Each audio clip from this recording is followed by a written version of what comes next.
warahmatullahi wabarakatuh. Ya. Kami dari kelompok tugas akuntansi ingin memperkenalkan diri dulu. Saya sendiri Alida Hanum Lamuning Tias. Saya Leni Anjani. Saya Fitri Wulandari. Saya Anis Nurmala. Ya. Di sini kami akan menjelaskan tentang laporan keuangan. Nah, yang kita tahu dalam laporan keuangan itu ada 4 jenis. Yang pertama ada laba rugi, yang kedua ada neraca, yang ketiga ada arus kas, dan yang terakhir itu penambahan modal. Nah, di sini kita akan menjelaskan terlebih dahulu yaitu tentang laporan keuangan.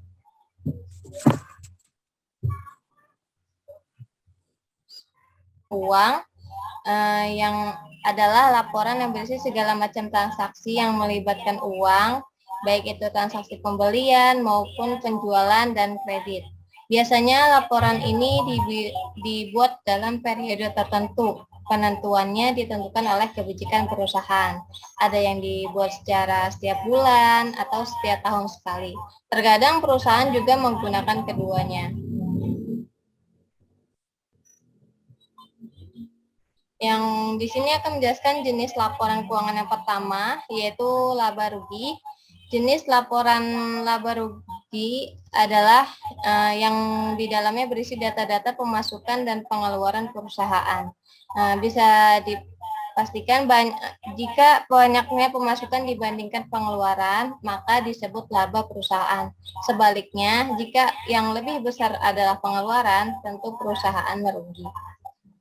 Rumus singkat dalam laba rugi adalah pendapatan bersih sama dengan pendapatan plus keuntungan dikurangin beban plus kerugian.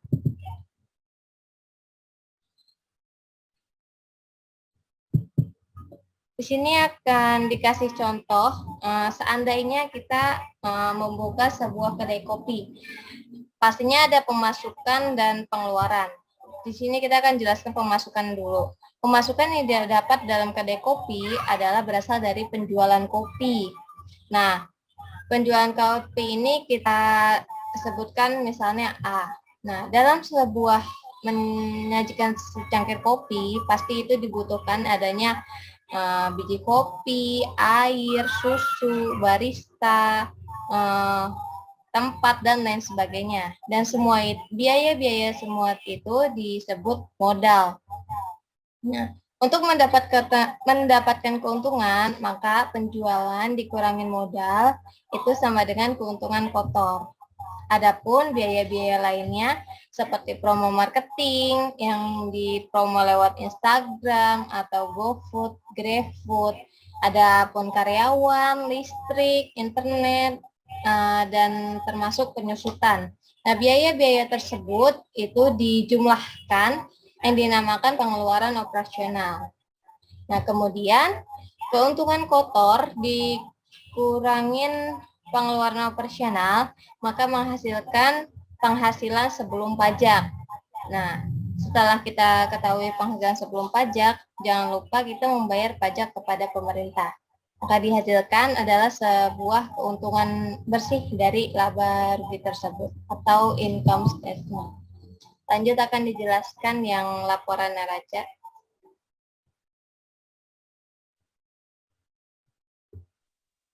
Nah, di sini saya ingin menjelaskan sedikit tentang laporan neraca. Laporan neraca adalah laporan dari perusahaan yang berisi data-data keuangan perusahaan yang lebih detail dibandingkan laporan sebelumnya. Bahkan di laporan ini juga diinput aktiva, kewajiban, dan modal.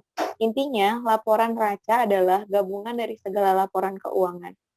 Ini juga dibuat dalam waktu tertentu yang normalnya adalah 1 tahun sekali.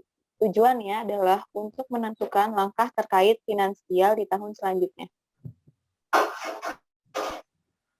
Di sini ada contoh neraca balance sheet. Di sini ada pertama ada aset. Aset lancar itu aset dari tabungan di rekening bank masuk ke aset lancar. Ada kas. Persediaan barang itu seperti susu, kopi, dan bahan lainnya. Dan di sini juga ada aset tetap. Aset tetap itu seperti barang-barang yang yang dibutuhkan dalam jangka waktu lama, seperti meja, mesin kopi, kursi, dan lain-lain. Nah, di sini ada instantaneous asset, seperti merek, misalnya Janji Jiwa Kopi. Nah, lalu ditotalkan menjadi total aset. Di sini saya tulis A. A-nya nggak kelihatan, enggak? Ya udah, nggak apa-apa. Nggak apa-apa ya? Di sini saya tulis total asetnya A. Terus lanjut ke liabilitas. Di sini ada liabilitas lancar. Liabilitas itu seperti angsuran, misalnya seperti utang ke supplier, pajak yang belum dibayar, ada utang mesin. Karena kita tahu sendiri bahwa harga mesin kopi itu lumayan mahal. Dan lalu ditotal menjadi total liabilitas, saya tandai di sini B. Lalu berikutnya ada ekuitas. Di sini ada modal di store dan laba ditahan, lalu dijumlahkan menjadi C. Nah, di sini, di dalam akuntansi, posisi kanan harus sama dengan posisi kiri dan jadilah balance sheet atau neraca.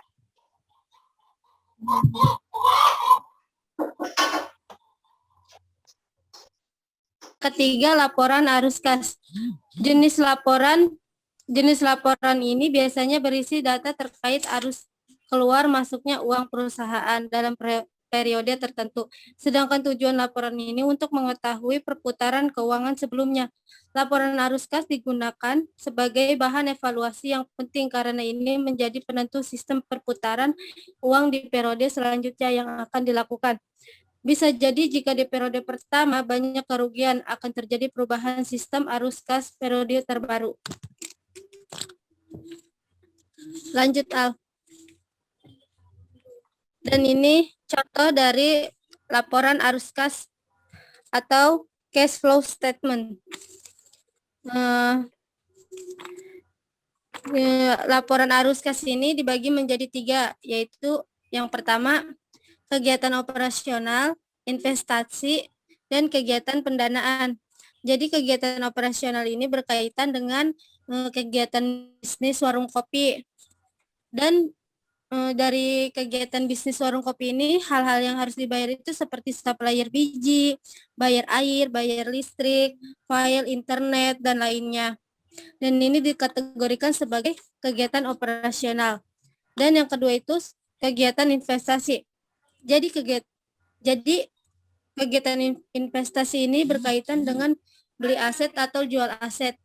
Contohnya seperti mesin kopi dan beli kendaraan take away.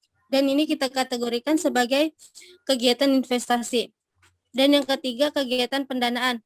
Kegiatan pendanaan atau tambahan modal ya. Atau permodalan usaha. Jadi para investasi uang cash misalnya dapat tambahan modal dari kur usaha rakyat, dan itu kita kategorikan sebagai kegiatan pendanaan. Dan di sini ada cash flow naik turun, cash flow awal tahun, dan cash flow akhir tahun. Jadi F sama dengan D ditambah E. Jadi F itu cash flow akhir tahun sama dengan cash flow naik turun. Cukup lanjut, Mak. Anis Nurmala. Ya, di sini ada yang keempat itu ada laporan perubahan modal. Laporan perubahan modal juga di jenis laporan keuangan perusahaan. Maka dari itu, operator keuangan harus bisa membuatnya jika tidak ingin dianggap tidak becus kerja oleh pimpinan. Laporan perubahan modal berisi tentang data-data modal perusahaan. Biasanya, laporan ini juga dibuat untuk periode tertentu, bisa 6 bulan atau 1 tahun, karena di dalam waktu-waktu tersebut perputaran modal yang berubah-ubah sehingga perlu pencatatan.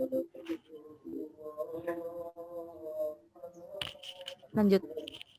Nah, contohnya tuh untuk perubahan modal atau equity statement itu dibagi menjadi 3. Yang pertama, saldo awal. Yang kedua, investasi baru atau saham baru.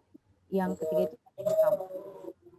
Saldo awal itu di mana kita mempunyai modal pembuka pertama untuk membuka kedai kopi, dan investasi baru itu adalah ketika kita di perjalanan, di usaha kita, perjalanan kita ada penambahan modal, entah itu dari rekan kita atau dari keluarga kita gitu. Yang terakhir itu net income. Net income itu adalah hasil bersih dari penjualan kita gitu. Di bawahnya kita ada subtotal, cash dividend, dan total. Subtotal kita sebut saja sebagai A dan cash dividend itu sebagai B. Jadi kita totalkan sebagai C. Nah, jadi penjumlahannya adalah total C sama dengan A subtotal dikurang B cash dividend. Seperti itu kurang lebihnya. Terima kasih. Baik, jadi kurang lebih sudah kita jelaskan dari kelompok kami mengenai laporan keuangan dan jenis-jenisnya. Yang pertama itu adalah laba rugi, yang kedua neraca, yang ketiga arus kas, dan yang terakhir adalah penambahan modal. Nah, untuk kurang lebihnya kami mohon maaf jika ada kesalahan dalam penjelasan atau ada yang kurang jelas. Untuk itu sekian dan terima kasih. Wassalamualaikum warahmatullahi wabarakatuh.